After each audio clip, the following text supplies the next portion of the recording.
अस्सलाम वालेकुम नाज़रीन कराम, मैं हूं आपका मेज़बान मोहम्मद इरफान और आज आप देख रहे हैं इरफान एडिट ऑफिशियल। नाज़रीन कराम, खुलूसमान सीज़न 5 के 153 बॉलिंग का दूसरा ट्रेलर आ चुका है, जिसके अंदर आपको देखने को मिलता है कि बुरहान ऐप और कुनूर ऐप दोनों लड़ाई कर रहे होते हैं। वो लड़ाई किस वजह से होती है, क्या वजह होती है, इसके बारे में थोड़ा सा आपको डिफिनेट करने वाला हूँ। नाज़रीन वीडियो को फुल वॉच करना और हमारे वीडियो को लाइक के साथ सब्सक्राइब के बटन को लाजमी प्रेस कर लेना।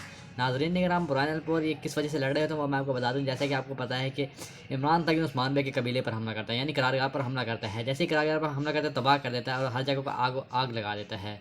इसके बाद बुरहान एल्प कनूर एल्प पर इल्ज़ाम लगाता है। कनूर एल्प उस पर कहता है कि आपकी वजह से हुआ है। असल जिसके ज़िम्मे ये चीज़ लगाई गई थी वो कनूर बे था, तो कनूर बे को ये कहता है कि यार आपकी वजह से ये तबाह किया गया है, आप इसके ज़िम्मेदार हैं। मगर इसी दौरान उन दोनों की लड़ाई शुरू हो जाती है और एक दूसरे पर चाकू से वार करना शुरू कर देते हैं। उसके बाद उस्मान साहब दाखिल होता है, तो उस्मान साहब भी यही वजह कहता है कि यार आप लोग काय सिपाही हैं, आप लोगों को ये जेब नहीं देता।